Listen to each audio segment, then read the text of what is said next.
Hello and welcome to Nollywood Fellow, channel where I talk Nollywood. And today I'm going to be talking about Bankalok, which is out on Prime Video. It's been directed by Akay and written by Lucky Emmanuel. A story of Samuel or Sunny who loses his job while trying to be a whistleblower to the fraudulent practices of the company where he's working. Things go south for him after he loses his job until he suddenly gets 500 million naira in his account. And interestingly, that also times with his wife getting fed up with him and leaving him. Broadly speaking, Bank Alert has the oldest theme in Nollywood, that of quick money.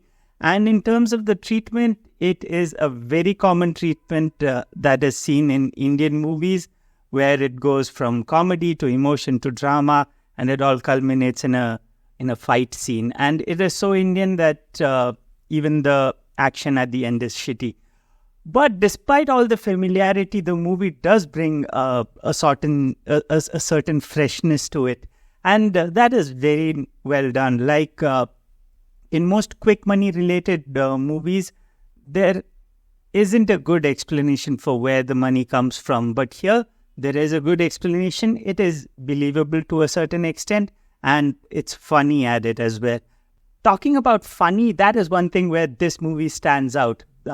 Now, Nollywood comedies mostly rely on loud body movements and slapstick humor. Here, there are those elements, but that's not where the movie derives its comedy from. Most of the comedy comes from funny situations, and that pays off.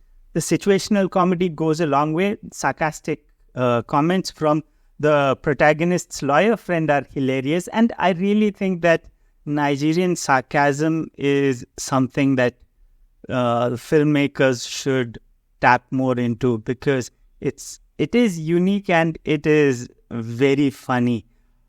I also like how in the movie they've tried to weave in themes about family and friendship into it.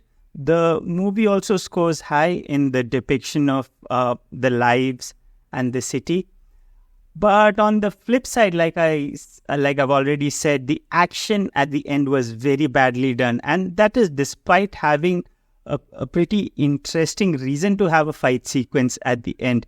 The way the fight sequence was choreographed and carried out was pretty mediocre. There were some creative shots in some places, but in some places they just seemed to overdo it. And it was still creative, but just not as effective.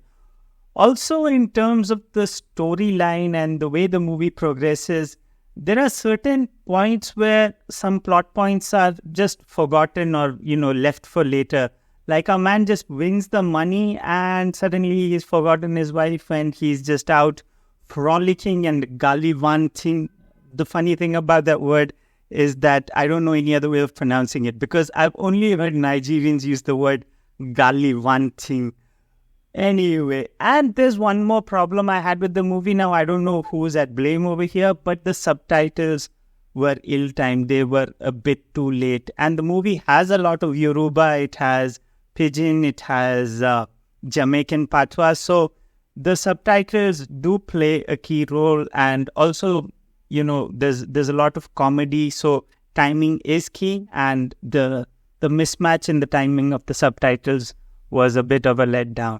Moving on to performances, Okey Bakassi. Well, this movie marks his comeback after a decade or so. And this was a good one. He's done a good job. His comic timing is good. His expressions are good. And all in all, it was a good performance. Kate Henshaw was my favorite performance over here. She looks beautiful and plays the role of a supportive yet fed up wife very convincingly. I guess the last time I saw her was in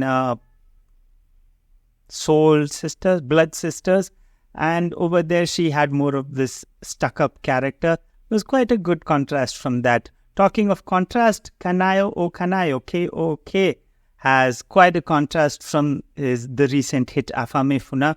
Over here he plays the lawyer friend and who is part supportive and part sarcastic. And he brings a lot of comic relief and it's pretty good comedy that he brings to the table.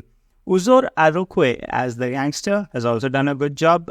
He's been typecast off late, but yeah, he did do justice to his role. He looks the part, he's tough, and he was good. Al-Hassan Taiwo as the calm, composed father-in-law has a key role in the movie, and he sort of brings this warmth that the character needs. Tina Umba as the mother who goes from strict to warm has done a good job. She just goes with the flow. There's this spontaneity that she has, which is just beautiful.